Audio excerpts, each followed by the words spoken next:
Hola gengs, teman-teman ala-ala suka-suka, selamat pagi. Welcome back to kopi-kopi ala-ala suka-suka. Bersama saya di kopi-kopi ala-ala suka-suka, tentunya suka-suka saya. Pagi-pagi jam 7, sebelum ngopi, alangkah baiknya kita sedikit sharing bersama ya. Belajar biji bareng tepatnya. Si Laurina, salah satu kopi rare di dunia dengan harga yang bombastis. Dan sebenarnya nggak cuman si Colombia La Esperanza ya, Cafe Granza La Esperanza yang menghasilkan si Laurina ini. Ada beberapa negara lainnya, Costa Rica, Brazil, Guatemala, El Salvador, dan Pulau Reunion.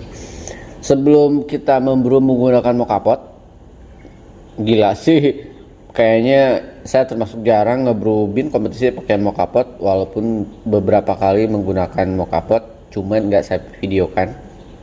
Tapi kali ini akan saya videokan. Tapi sebelum membrew, kita akan belajar biji dulu ya. Sebentar, saya minum dulu.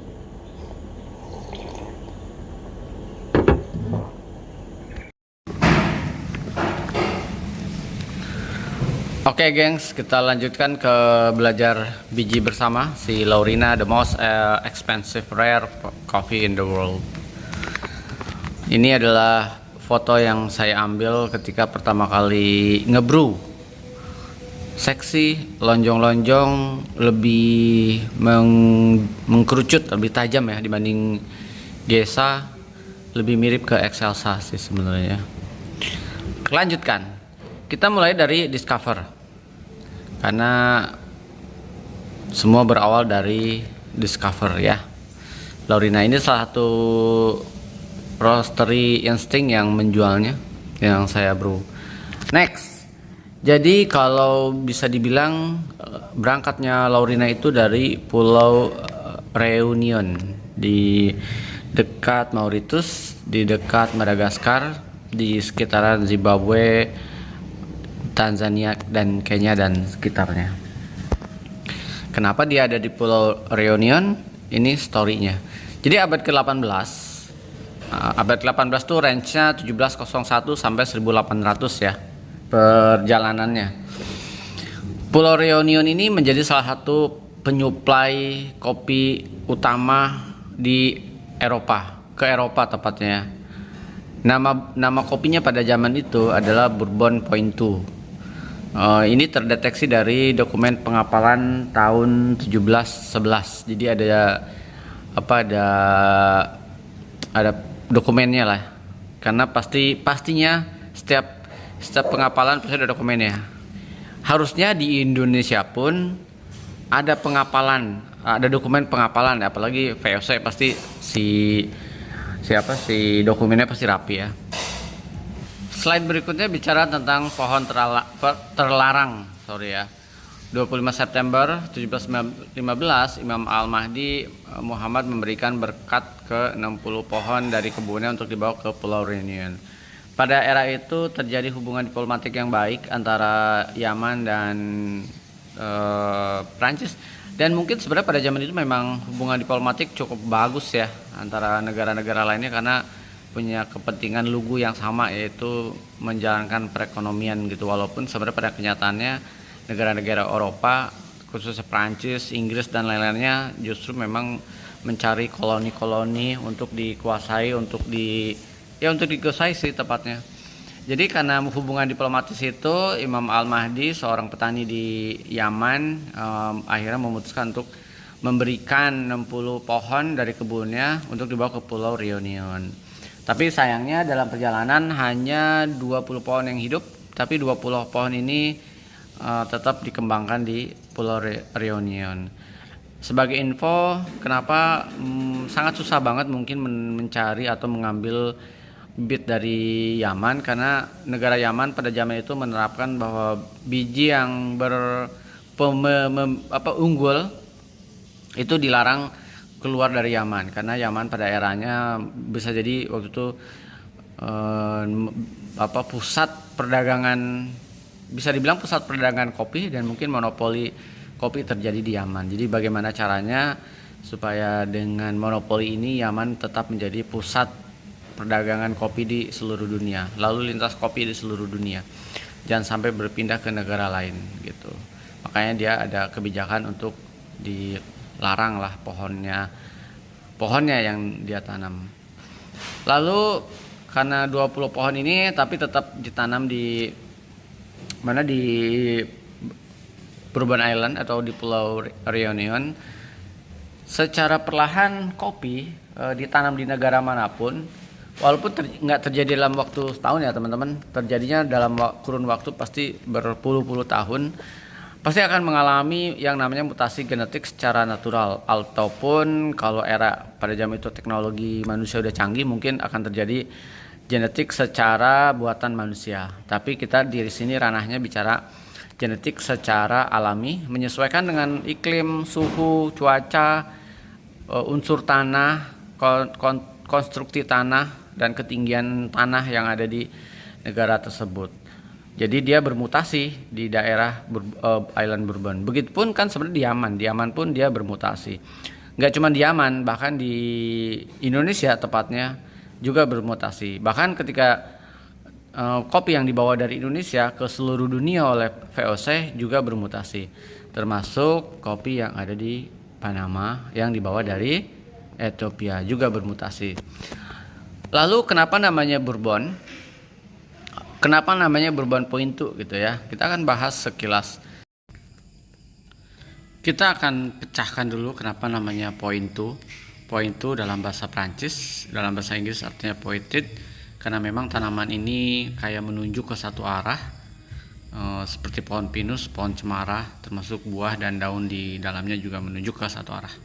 Jadi dialah pakai istilah pointed atau pointed sesuai dengan struktur tanamannya. Lalu kenapa namanya Bourbon? Karena pulau ini pada era negara-negara Eropa mengeksplor wilayah lain untuk menjadi koloninya, untuk mencari sumber daya alam, rempah-rempah dan sejenisnya untuk menopang perekonomian mereka. Kebetulan aja nih Prancis menguasai si pulau yang pada zaman itu mungkin belum ada namanya. Makanya dia sebut Bourbon Island atau bacanya Bourbon, kata yang bisa dipakai untuk kerajaan Prancis. Nah, kalau saya yang pertama kali menguasai pulau itu, mungkin saya akan saya kasih nama kopi-kopi ala-ala suka-suka Island.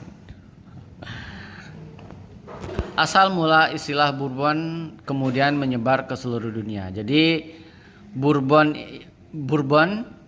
kalau bisa dibilang tipika, heirloom itu menjadi 3 varietal utama fundamental kopi yang kemudian bermutasi menjadi berbagai jenis kopi. Karena si Bourbon ini sempat hits, Bourbon Pointu di Island Bourbon, dan menjadi penyuplai kopi pertama di Eropa, dan juga mungkin kedengaran di negara-negara lain termasuk pedagang-pedagang di seluruh dunia. Akhirnya si negara-negara lainnya ikut mengambil atau menyebarkan atau menanam si varietal Bourbon ini. Jadi sebenarnya mungkin varietalnya bukan based on genetically namanya, tapi based on regionnya. Tapi karena dibawa ke berbagai negara, berangkat dari satu nama Bourbon, jadi namanya di seluruh dunia pun menjadi Bourbon. Nah, si Bourbon ini menyebar ke seluruh dunia, ke seluruh, kalau kalian bisa menemukan data-data, dia itu menyebar ke Brazil, Kolombia, Costa Rica, Guatemala, Tanzania, Haiti, Rwanda, Burundi, El Salvador, Malawi, Nicaragua, Meksiko, termasuk Indonesia di Sumatera, Puerto Rico, Papua, Peru, dan Australia. Jadi penyebarannya sangat luas banget si Bourbon ini. Jadi katanya dia penguasa kedua setelah Tipika, si Bourbon ini. Saya nggak tahu heirloom ada di posisi berapa ya. Lanjut, kita itu kan tadi selipan info. Kita kembali ke jalur si Bourbon di Pulau Reunion. Karena si Prancis ini menganggap bahwa Bourbon yang Bourbon yang ditanam di Island Bourbon Island, kopi yang ditanam di Bourbon Island ini adalah hasil dari mocha. Jadi dia menganggap bahwa ini kualitasnya sama. Pada kenyataannya ternyata berbeda. kualitasnya. Karena kualitasnya beda, orang beranggapan lah beda nih kualitasnya gitu. Nah, supaya memberikan persepsi yang sama gitu kan, oh ya ini kok bourbonnya kopi yang sama dengan yang di Mocha Yaman kok. Makanya si Prancis punya ide gila untuk memberikan stempel kopi Mocha di Island Bourbonnya itu dan dijual ke orang-orang, ke berbagai negara. Jadi ini semacam akal-akalan yang ternyata udah ada sejak zaman dulu akal-akalan ini. Jadi nggak cuma zaman sekarang yang menjual Sunda Gesa tapi sebenarnya bukan varietal Gesa gitu ya. Atau misalkan kalau kalian cari Laurina di mana, di Tokopedia, ada roastery lain atau seller lain yang menjual Laurina Indonesia. Nah, itu nggak tahu deh. Nanti kita bahas ya di belakangan. Jadi gimmick itu udah ada sejak zaman dulu, tapi pada akhirnya orang kembali bicara tentang nggak sekadar gimmick, tapi memang kualitas yang bicara. Lanjut. Nah, di jeda boomingnya Bourbon, kemudian muncullah si heirloom. Karena keaslian Bourbon dipertanyakan secara ilmiah, dan ternyata ini berbeda dengan yang ada di Mocha, di Yaman, orang udah mulai mengabaikan. Gua ditipu nih, gitu istilahnya kan. Plus pada zaman itu mulai eranya boomingnya heirloom dan mulai masuk ke Pulau Reunion.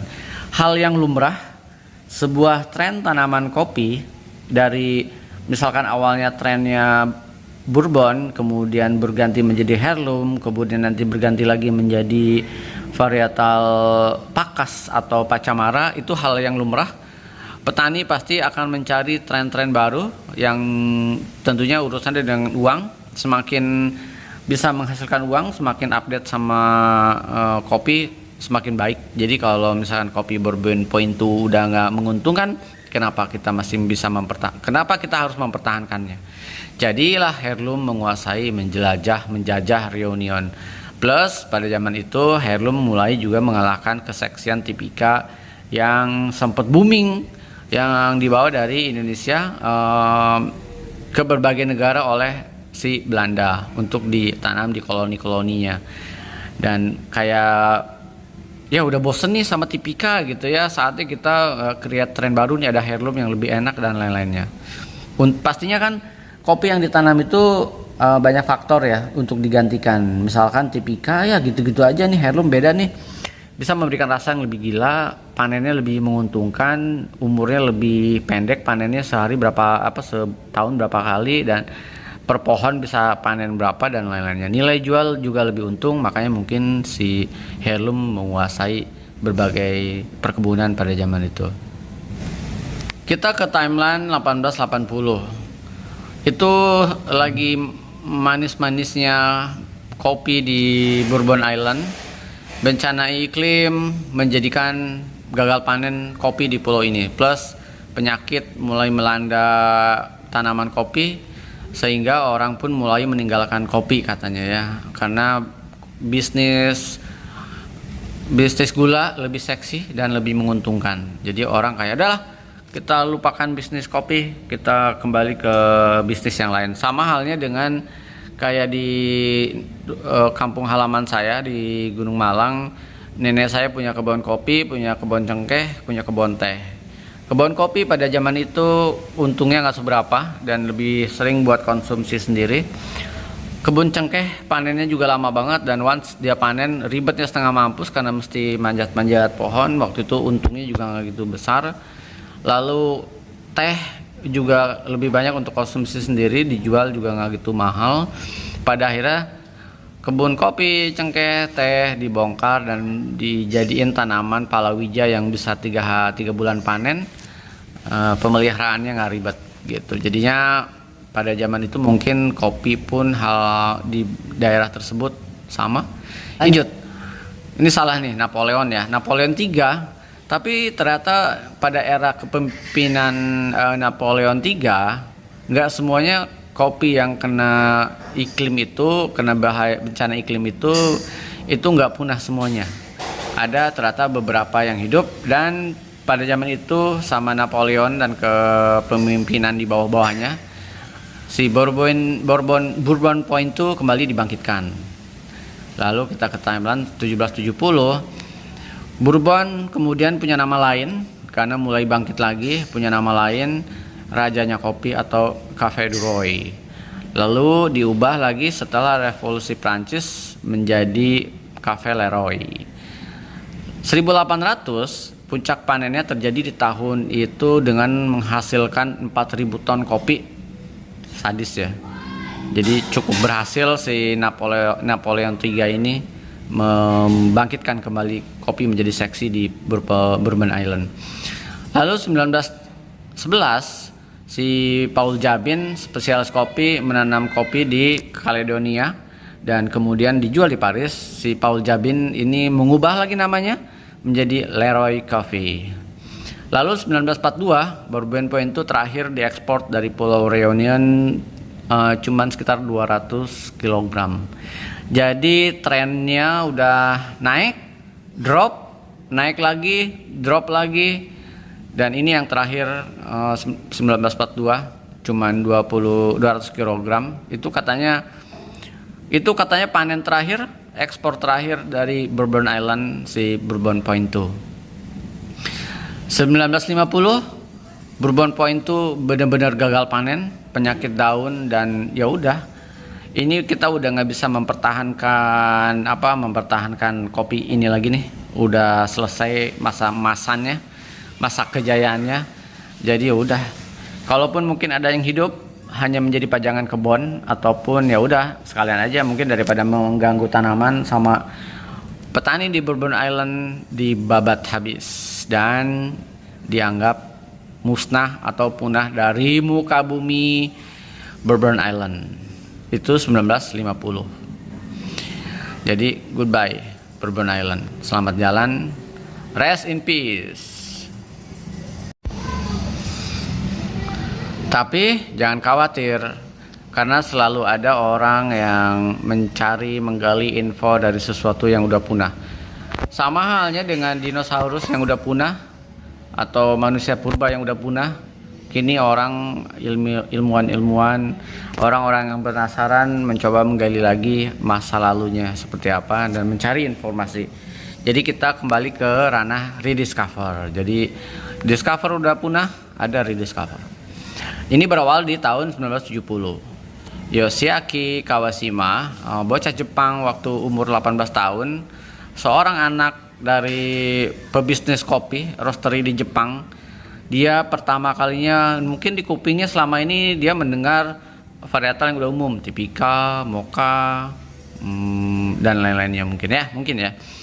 Dia baru pertama kalinya mendengar kata Bourbon Point itu waktu dia belajar di Lembaga Penelitian Kopi Nasional di El Salvador pada tahun 1970. Ya karena anak tukang kopi ya pasti dia, kopi apa nih gitu kan, kok baru banget ya, sama aja kayak saya mendengar kata Lorina, kopi apa ya Lorina ya. Akhirnya saya mencari-cari dan akhirnya di Indonesia ada yang jual. Sama kalau orang-orang yang memang gila sama kopi dan willing to memahami kopi lebih dalam, pasti dia mencari informasi tentang kopi apa yang lagi tren, kopi apa yang baru, kopi apa yang apa, dan lain-lainnya.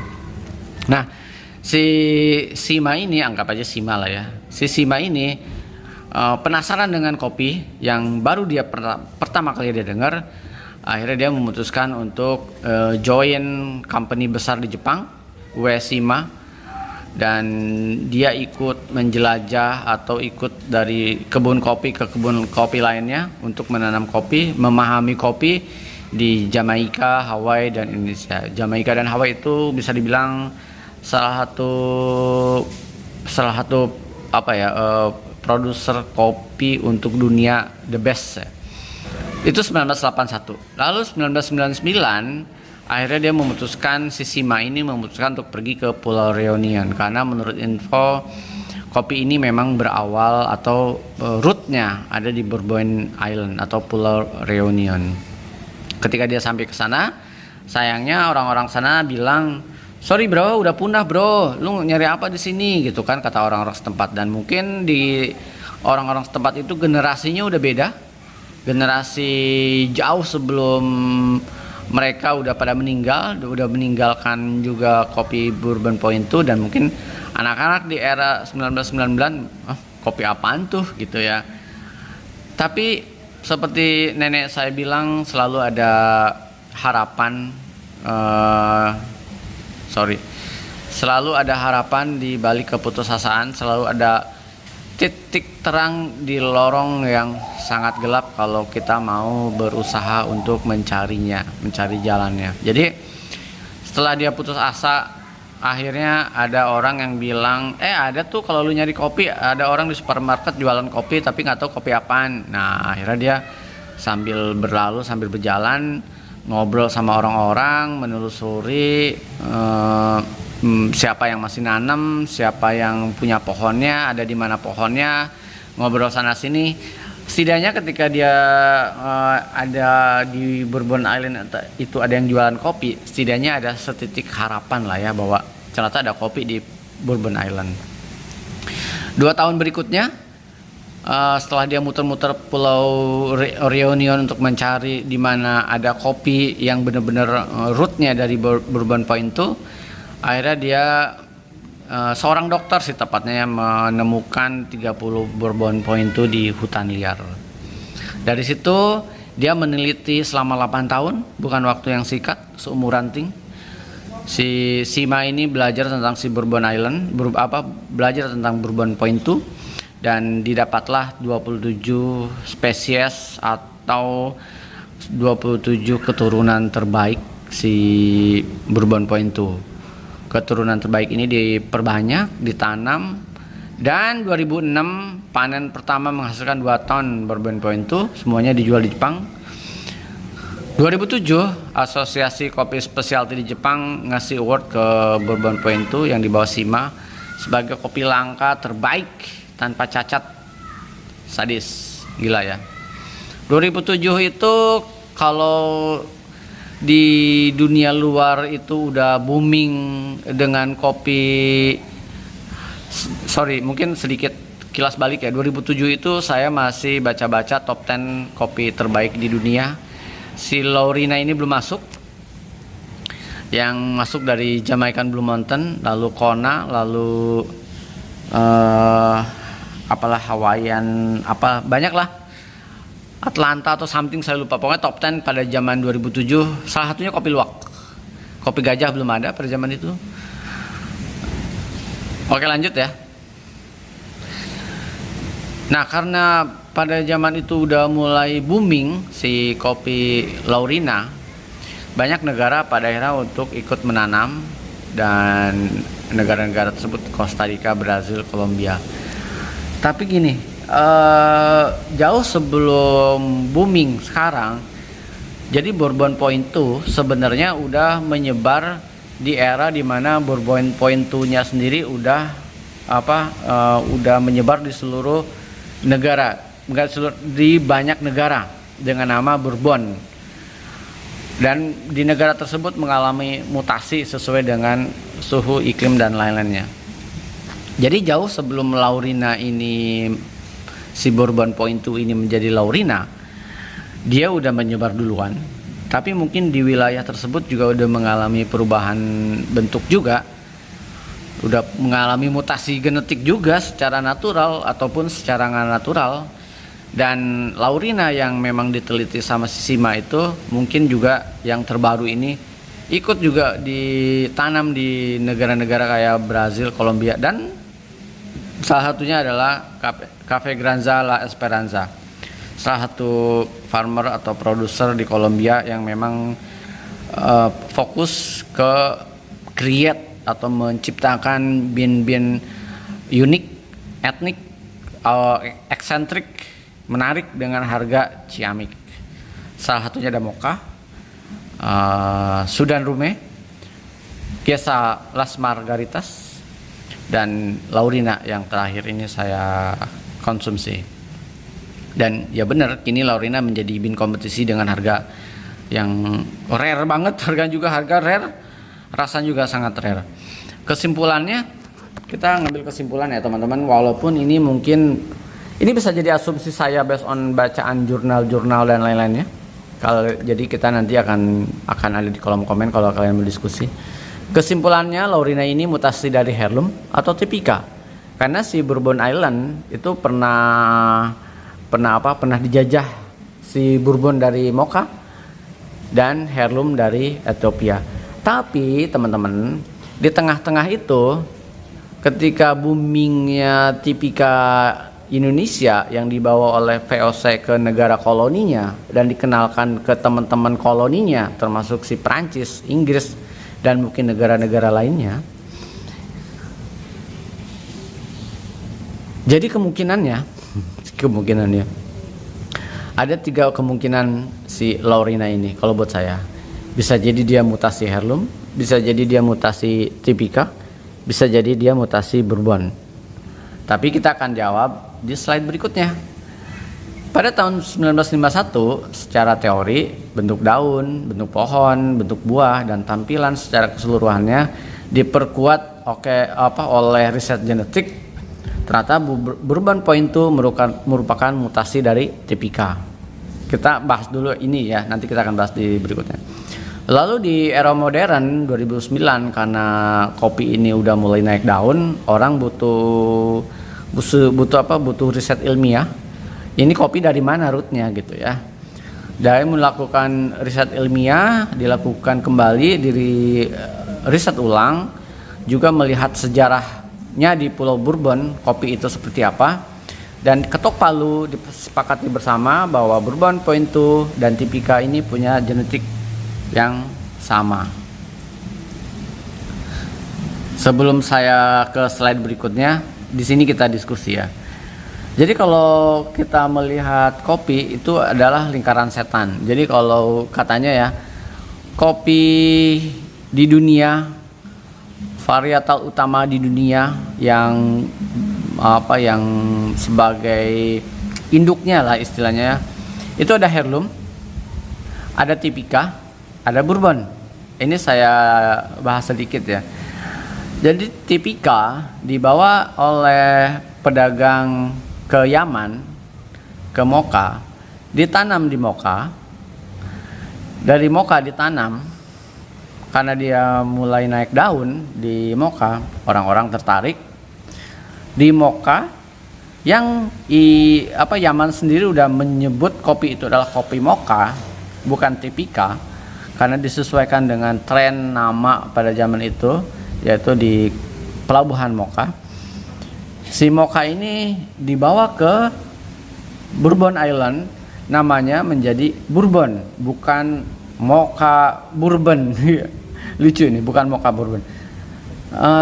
Tapi di tengah perjalanan histori itu, tipika juga lagi booming di Indonesia, yang sama Belanda dibawa ke berbagai pelosok koloninya dia.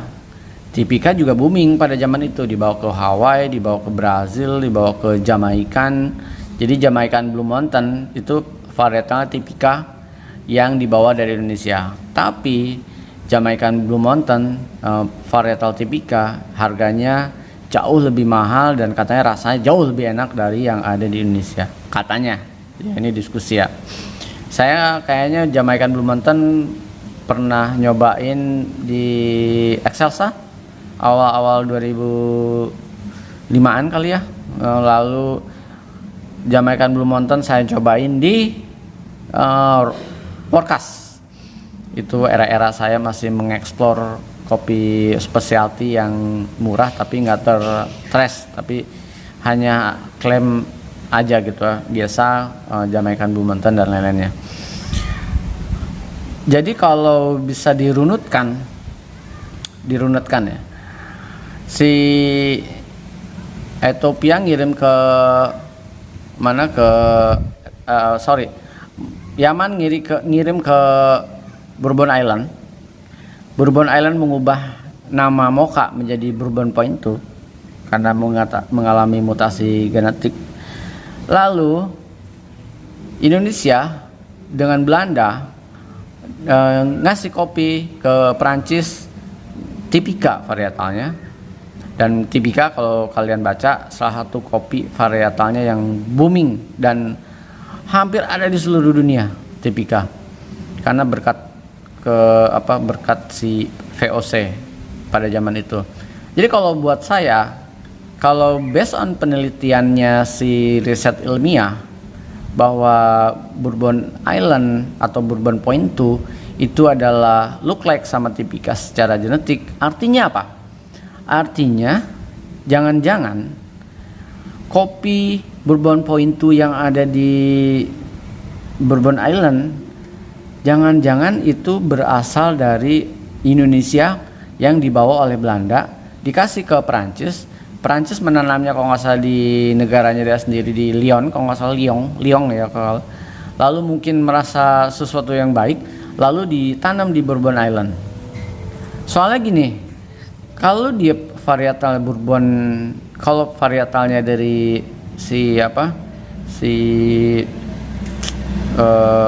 Mocha, karena Mocha itu udah mengalami, kalau kita baca Mocha itu sebenarnya genetically turunan dari Tipika. Setelah diteliti lebih dekat ke Bourbon si Mocha. Jadi sebenarnya Bourbon itu dengan Mocha dekat. Nah, si Bourbon dan Mocha di atasnya ada Tipika. Jadi rootnya Tipika. Jadi kalau misalkan idealnya kalau si Bourbon Island ngambil dari Mocha, harusnya genetiknya turunan dari Bourbon, bukan dari Tipika. Jadi feeling saya, ini diskusi ya teman-teman. Feeling saya si Bourbon Island, Bourbon Point 2 itu penyebarannya atau rootnya ternyata dari Indonesia yang dibawa oleh VOC dikenalkan ke Prancis. Ini opini saya ya, karena melihat dari segala perdebatan di histori yang ada ya, yang saya baca. Oke, ini metamorfosanya sorry, ada yang skip. Jadi kalau misalkan dilihat si kopi Mocha ya, kopi Mocha itu kan bentuknya kayak kancing kecil-kecil. Untuk yang itu pun yang saya beli itu Mocha yang ada di Colombia, Mochanya si Cafe Granza Esperanza. Saya nggak tahu kalau Mocha benerannya yang ada di Yaman kayak gimana. Sangat penasaran sekali sih, saya pengen nyobain yang Mochanya Yaman. Nah, sebagai info, di Indonesia itu ada tanaman Mocha di Sukabumi yang belum pernah saya cobain. Saya pengen nyobain juga sih.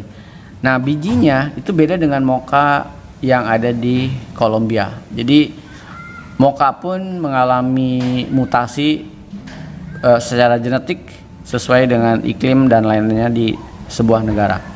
Nanti kita akan coba kalau memang dia udah panen Mocha yang ada di Sukabumi ya. Oke, ini metamorfosa Bourbon Point 2. Dari Bourbon Point 2 berubah menjadi Leroy, lalu di fase berikutnya berubah menjadi Laurel karena mirip dengan pohon laurel. Lalu yang di bawah itu pohon kopi, yang di atas itu pohon laurel. Mungkin berikutnya di generasi berikutnya, jauh di generasi berikutnya lagi berubah nama menjadi Laurina. Laurel mirip banget nih sama tanaman, kita ganti deh yang lebih seksi, Laurina, sesuai dengan rasanya dan bentuknya mungkin yang seksi dan cantik. Sekian teman-teman, panjang ya bahasannya ya. Oke, saya minum dulu.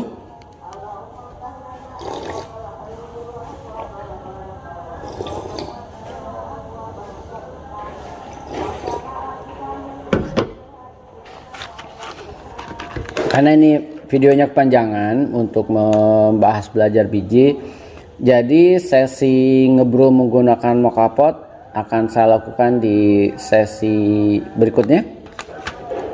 Boring kan kalau nonton sepanjang itu, jadi kita bagi sesi 2. Kesimpulannya sedikit aja dari history. Kopi itu kalau memang secara historinya bisa dirunut sangat menarik banget. Kopi itu memang sangat kaya akan histori. Mungkin dulu saya bisa dibilang awal-awal saya mencoba memberanikan diri untuk membahas kopi, secara bahasa masih terbata-bata, riset yang saya lakukan juga masih kecil, masih apa adanya. Mungkin ada beberapa yang melenceng atau beberapa yang nggak akurat gitulah baca risetnya, karena kalau baca kopi itu, baca sejarah kopi itu dan tren itu, kalau saya teliti lebih jauh, kita nggak hanya sebatas mitos, hanya sebatas istilah. Kayak di Indonesia ada istilah sigara rutang, atau yang sekarang yang lagi naik, yang lagi mulai bangkit adalah Cobra, Colombia, Brazil kalau nggak salah ya, Ijen dan lain-lainnya. Itu kalau di luar itu seru bacanya, karena kita lihat, bisa baca jurnal historinya. Dan harapan saya kalau di Indonesia bisa dilakukan hal yang sama, karena enak gitu ya merunutkan histori sigara rutang, karena sigara rutang itu historinya bukan based on science, tapi based on, bukan mitos sih, tapi cerita dari mulut ke mulut sepatnya ya, sigara rutang itu.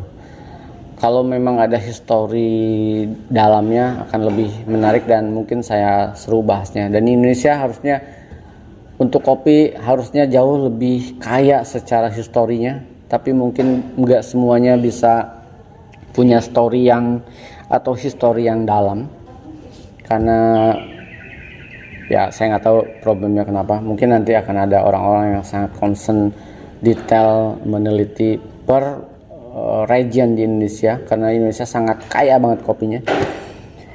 Teman-teman, sangat menarik banget. Walaupun yang saya baca dari semua jurnal riset dan lain-lain yang nggak bisa saya hadirkan di sini, ini hanyalah sebagian kecil historinya si Laurina yang saya dapatkan. Itu pun bukan dari Bourbon Island atau Pulau Reunion, yang awalnya Bourbon Island kemudian berubah menjadi Reunion ketika setelah keluar dari kekuasaannya Prancis. Jadi reuni, karena kalau masih Bourbon Island katanya masih berbau feodalisme, berbau penjajahan, atau istilahnya berbau kekuasaan dari Prancis, makanya diganti menjadi Reunion, artinya titik bertemu, berkumpul, di mana orang-orang mungkin bersatu di sana ya. Teman-teman, semoga bacotan yang panjang lebar ini sedikit memberikan pencerahan tentang Laurina yang saya minum dan yang nanti akan kalian minum atau yang mulai booming di Indonesia. Salah satu bean yang rare dan di Indonesia baru Instinct Roastery. Laurina dari Instinct Roastery nanti kita akan brew menggunakan, di sesi berikutnya menggunakan mocha pot seperti apa. Sampai ketemu di kopi-kopi ala-ala berikutnya. Kalau ada kata-kata yang salah, kalau ada data yang salah, kalau ada histori yang salah, walaupun memang mungkin ada beberapa juga based on istilahnya opini saya, tolong dikoreksi, tolong diluruskan. Kita berbagi knowledge biji, nggak harus saling menghakimi. Saling melengkapi, yes. Enggak saling mencaci, enggak. Kita saling memajukan dunia kopi-kopi ala-ala suka-suka kita, versi kita. Semakin hafal, semakin jauh mengenal kopi, semakin paham dan lain-lainnya. Walaupun orang bilang semua varietal sama aja, silahkan aja, nggak apa-apa. Tapi setiap orang punya pandangan sendiri, setiap orang punya persepsi sendiri, semua orang punya ungkapannya sendiri. Sampai ketemu di kopi-kopi ala-ala berikutnya. Ciao.